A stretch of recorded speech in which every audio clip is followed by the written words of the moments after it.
Hello everyone, welcome to Kiran's kitchen. આજે આપણે શિયાળાનો special વઘારેલા રોટલાની recipe જોવાના છીએ. તો ચાલો જોઈ લઈએ રેસીપી. શિયાળો આવે અને આપણે બાજરીના રોટલા ના બનાવીએ તેવું બને જ નહીં. તો મારે પણ અહીં આગળ એક રોટલો વધ્યો હતો, તેનો આજે આપણે રેસીપી બનાવીશું. અને જો તમારે તાજો રોટલો બનાવીને આ રેસીપી બનાવી હોય તો તે પણ તમે બનાવી શકો છો. રોટલાના આવી રીતે આપણે ઝીણા કટકા કરી લઈશું. હવે આપણે એક કડાઈમાં એક મોટી ચમચી તેલ લઈશું. તેની અંદર આપણે અડધી ચમચી જેટલી રાઈ પણ એડ કરી દઈશું. આ રોટલો ખાવાની ખૂબ જ મજા આવે છે. હવે આપણે રાઈ થઈ ગયા પછી તેની અંદર આપણે થોડી હિંગ એડ કરી દેવાની છે. હિંગ થઈ ગયા પછી તેની અંદર આપણે લીલી ડુંગળી પણ એડ કરી દઈશું. તમારે લીલું લસણ હોય તો લીલું લસણ પણ અત્યારે એડ કરી શકો છો.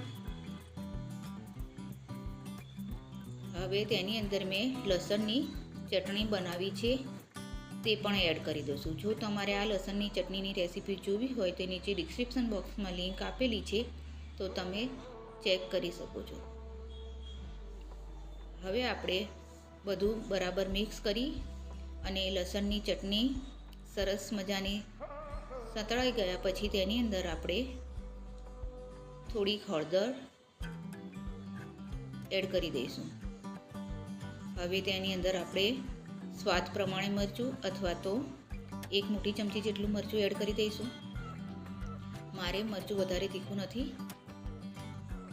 એટલે મેં અહીં આગળ એક ચમચી જેટલું મરચું એડ કર્યું છે. સ્વાદ પ્રમાણે મીઠું અને થોડુંક આપણે ધાણા જીરાનો પાવડર એડ કરી દઈશું. બધું જ બરાબર આપણે મિક્સ કરી લઈશું. તમે જોઈ શકો છો કલર કેટલો સરસ દેખાય છે અને સુગંધ પણ એટલી જ સરસ આવે છે. હવે આપણે તેની અંદર 2 કપ જેટલી છાશ એડ કરી દઈશું. તમારે રોટલો કેટલો રસાવાળો જોઈએ છે તે રીતે અંદર છાશ એડ કરવાની રહેશે.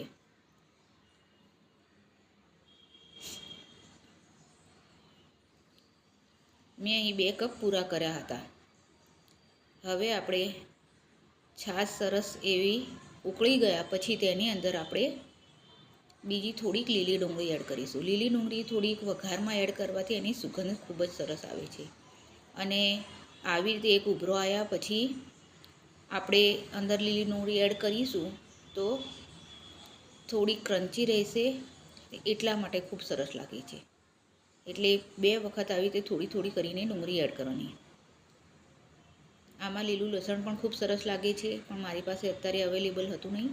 અને જો તમારે અંદર એડ કરવું હોય તો તમારે વઘાર કરતી વખતે થોડુંક લીલું લસણ એડ કરી દેવાનું. હવે તેની અંદર આપણે બાજરીનો રોટલો પણ એડ કરી દઈશું અને બધું જ બરાબર મિક્સ કરી લઈશું.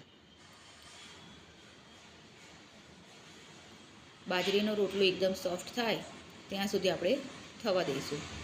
અને જો તમારે ગરમ રોટલો એડ કરવો હોય તો આપણે આ સ્ટેજ ઉપર તમારે ગરમ રોટલો પણ અંદર એડ કરી દેવાનો. તમે જોઈ શકો છો કે આપણે બાજરીનો વઘારેલો રોટલો એકદમ તૈયાર થઈ ગયો છે. આની અંદર અત્યારે આપણે કોથમીર એડ કરી હતી, તે વિડીયો મારે સ્કીપ થઈ ગયો છે. હવે આપણે એક પ્લેટમાં સર્વ કરી દઈશું. એકદમ ટેસ્ટી અને ખાવામાં ખૂબ જ સરસ હતો. તો તમે પણ મારી રેસીપી જરૂરથી ટ્રાય કરજો. અને જો તમને મારી રેસીપી પસંદ આવે તો લાઇક, શેર અને સબસ્ક્રાઈબ કરવાનું બિલકુલ ના ભૂલતા. Thank you for watching.